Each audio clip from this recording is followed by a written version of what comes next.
You get $8, Mom. That's the first thing my son says to me in 3 years. Not a greeting. Not a question. Just that laced with triumph and contempt. He leans back in his chair like he's already won something. Across the table, his stepmother snickers behind a manicured hand. The attorney blinks, pauses, then continues reading from the folder in front of him. But the moment has already landed.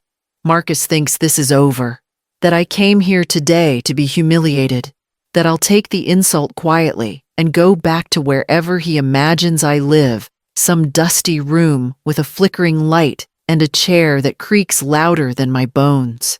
He doesn't know I made my tea this morning. In silence, then rode the elevator up to this floor with a banker who asked if I was here for the circus. He doesn't know that I kept my coat on longer than I needed to, just to feel something wrapped around me. The envelope they handed me when I arrived is still sealed. I haven't touched it. I don't need to. I already know what's inside. I think that's generous, Marcus adds, grinning as if he's on stage. She's lucky he remembered her at all. The lawyer shifts in his chair. There's more, he says carefully. His voice is measured, almost apologetic. I glance over at the long window. We're 30 floors above a street I used to walk with Richard, before the suits, before the yachts. Before Marcus learned how to smile with his father's mouth and forget my name when money was involved. I fold my hands in my lap. The lawyer clears his throat again and turns the page. His eyes scan the text slowly. Something in his face changes just a flicker. He begins to read, and the air in the room turns colder than any silence I've ever known. The last time Marcus showed up at my door, it was raining. No call, no warning. He stood there in a jacket that looked expensive but not warm, holding a car key like it proved something. He said he just wanted to talk. Then asked for a loan, $30,000. Just to bridge a gap, he said. A real estate deal he couldn't let slip. It's not like you're strapped right. His eyes scanned the apartment like he was gauging how little he could respect it. I told him I didn't have it. Not for that. Not without knowing what came next. He didn't get angry. That would have been easier. Instead, he gave me that same thin smile he has now, the one that looks like it's used to being applauded. He said, "No problem," kissed my cheek like a formality and walked out. Didn't even finish the tea I made him. He never called back. I left messages for weeks. Birthdays. Holidays. I still don't know if he listened to any of them. The silence stretched so long it stopped being silence. It became the shape of our relationship. And now, here he is, just inches away from me, straightening his cufflinks as if I'm background furniture. As if I'm only here to witness his inheritance. He doesn't know I spoke to Richard 2 months before he died. He doesn't know that Richard didn't call him. The last time I saw Richard, he was wearing a scarf indoors and coughing between sentences. He didn't say he was sorry. He didn't even say he was wrong. He just said I made a mess. Then slid a folder across the table and asked me if I remembered how to finish things the right way. I told him I hadn't forgotten. And when I left his house, I didn't cry. I went home, poured myself a glass of water, and started reading. Now, the lawyer lifts the next page from the folder. I watch Marcus adjust his posture. He still thinks he's winning. When the envelope came, I thought it was a mistake. It was heavy legal paper, not sympathy cards. The return address was a firm in Boston I hadn't heard from in years, but the handwriting on the label was unmistakably Richard's, still jagged, still impatient. Inside, one sealed draft notarized. A second envelope, smaller, unsealed. And a note. Just one sentence written in that same rush of his. Everything should have been yours to begin with. I didn't sit down right away. I stood at the counter, holding it, not moving. Then I walked to the sink, lit a match, and burned the note. Watched the paper curl in on itself, blackened and twisted, until it disappeared. The smell stayed in the kitchen for an hour. The draft, though, I read that slowly. He hadn't left it all to Marcus. Not anymore. Not after their last argument. Not after whatever it was that broke open inside him once the diagnosis stopped being manageable. Instead, it all circled back to me. I didn't ask for any of it. I didn't beg for it. I didn't even answer his first 3 calls. But he was persistent in the end. Like he wanted to be seen cleaning up after himself before the lights went out. He wanted me to take control of the company, at least on paper. He wanted the foundation idea revived. He wanted his name preserved but corrected somehow. He didn't say that part out loud. I just knew. I didn't forgive him, but I said I'd do it. The only room I went into that night was the small one where I keep the locked drawer. I filed everything inside. Then I sat on the edge of the bed and didn't move until the sun came through the blinds. Marcus never knew about the envelope. Never asked. Not once. Now the lawyer shifts in his chair, preparing the next part. I feel the same stillness return, like something is being placed back exactly where it should have been all along. The lawyer reads the list like it's a recipe. Calm, practiced, clinical. To Marcus Quinn. Marcus lifts his chin slightly.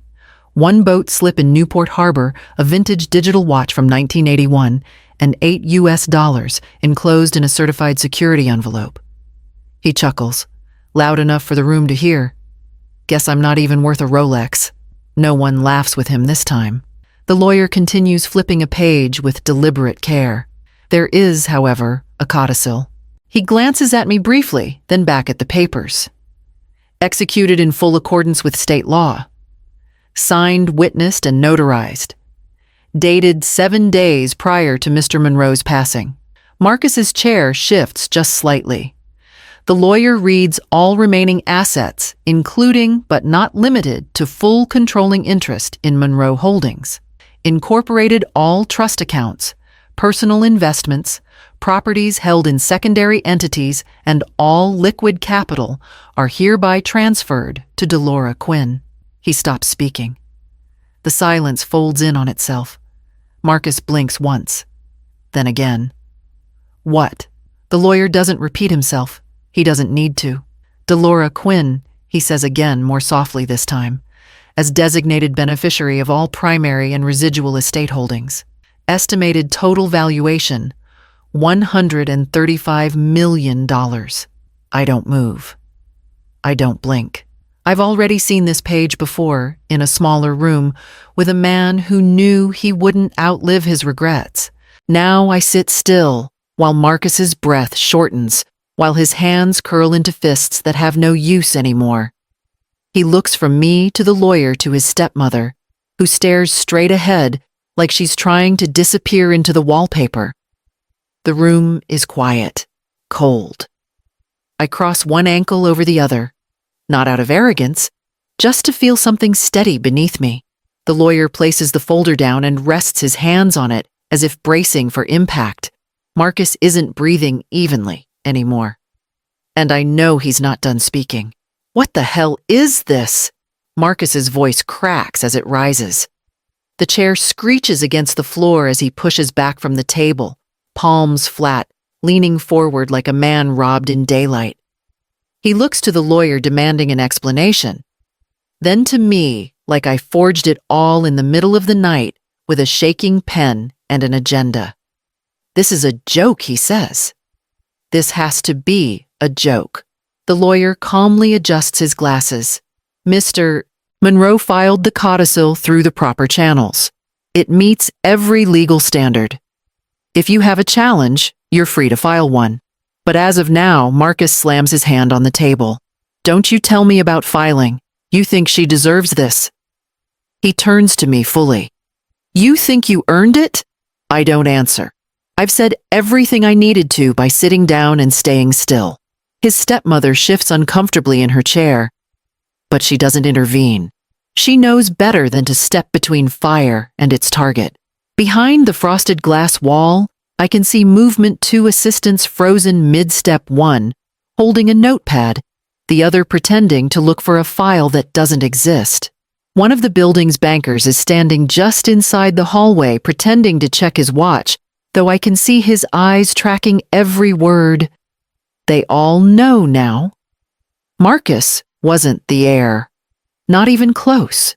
I see it on their faces, the recognition, the calculation, the slight shift in how they'll say my name if we meet again. Some will soften, others will shrink. None will forget. The lawyer gently closes the folder.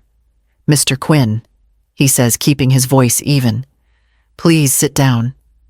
Marcus doesn't move. For a second, I think he might walk out. But no, he wants more than money. He wants someone to blame. And I've been convenient for that role for most of his life.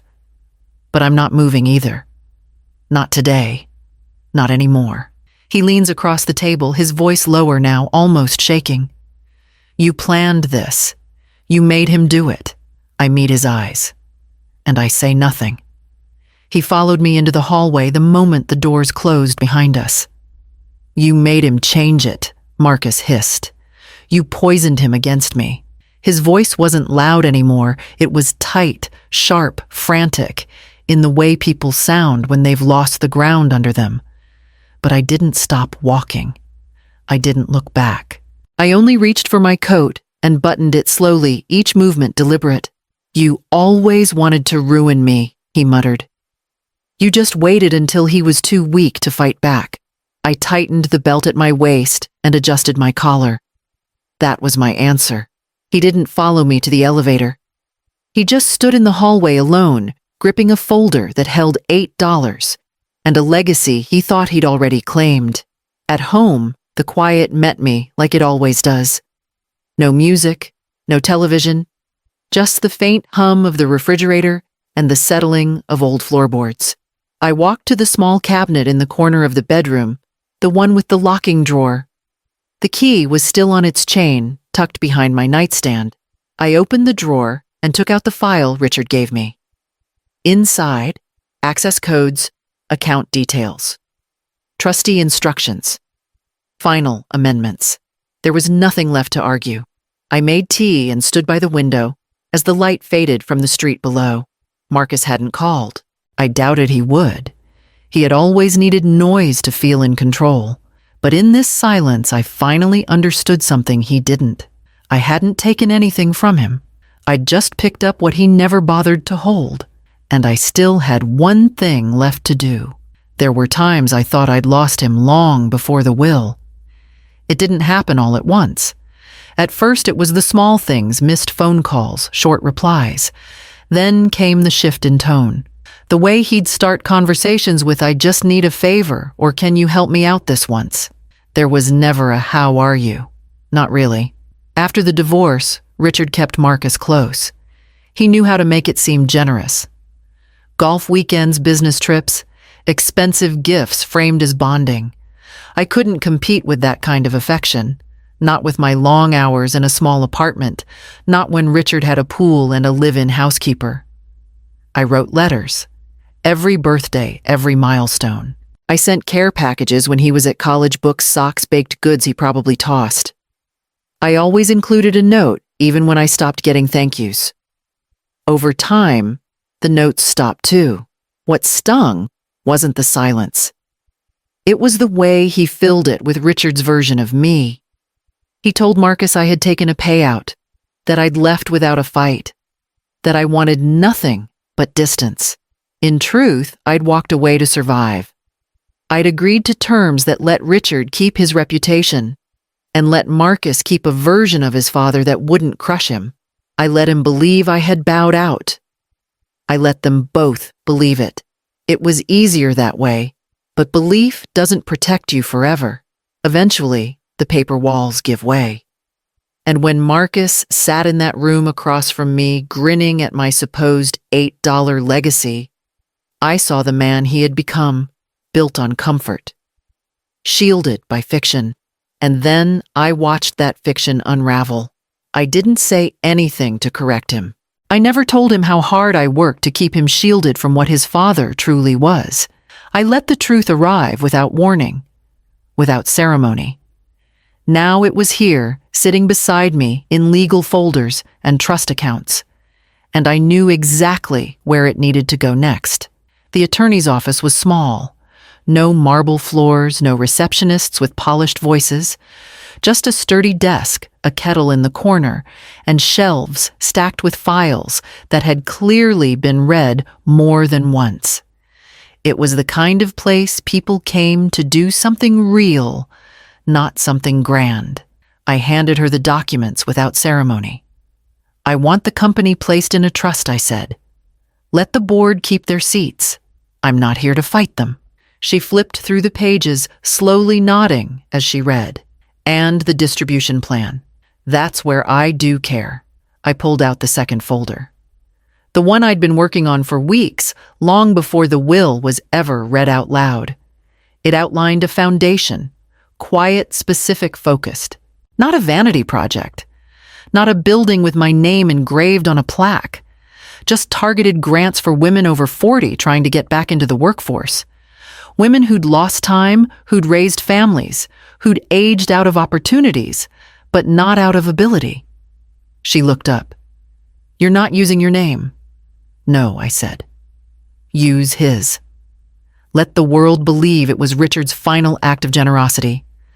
Let the building keep his name. Let the board toast his memory and issue press releases about his legacy." I didn't need credit. I just needed movement. He had wanted to clean up what he left behind. I would finish it, but on my terms. I signed the last page with steady hands. No ceremony. No satisfaction. Just a quiet sense of rightness. The kind that doesn't flash, just fits. The attorney stood and offered her hand. "You'll be anonymous in all public filings then." Yes. Let the headlines stay simple. Let Marcus chase the name on the glass tower. Let him believe it still meant something. Meanwhile, the real work would move beneath his feet, funded, active, invisible. And there was one more task I had to finish. One more silence that deserved to be kept. I started the letter late, long after the city had gone quiet. The lamp on the table gave off a thin, steady light enough to make the paper look almost warm. I didn't plan what to write. The words came slowly, without force. I didn't list the things he'd said or the ones he'd forgotten. I didn't write about the years that stretched between us like a road that no one cared to drive anymore. I didn't defend myself or correct the stories Richard told him. I simply wrote, I tried. I truly did. That was enough. Anything more would have turned it into a plea, and I had finished pleading long ago. I folded the paper carefully and set it aside. On the shelf across the room sat a book, its spine cracked, the cover faded from sunlight. The Odyssey. Marcus had given it to me when he was 16, wrapped in notebook paper and tied with red string. He'd written a single line on the first page. "You always said I'd find my way back." He never did. I opened the book. Now slid the folded letter between its pages and closed it again. The paper fit perfectly hidden, but not buried. Then I carried the book to the cardboard box near the door, the one marked for donation. It was half full, coats, shoes, an old radio that still worked if you hit the side just right. I placed the book on top and pressed it down lightly so it wouldn't fall when they carried the box away. The house was still. No clock ticking, no hum from the heater. Just stillness, the kind that doesn't demand to be filled. I stood there a moment longer, then picked up my keys. Tomorrow, the truck would come for the box. The final paperwork came in a thick envelope hand-delivered by courier on a Tuesday morning. I didn't open it right away. I let it sit on the table while I finished folding laundry, poured a cup of tea, and fed the dog. When I finally sat down and opened the packet, there was no surprise left in it. Just pages I'd already reviewed, initials I'd already placed. All that remained were final signatures. I didn't pause between them. The trust was active. The foundation had its own team, now quiet, competent, discreet. The launch event was scheduled for next month, but I wouldn't be there.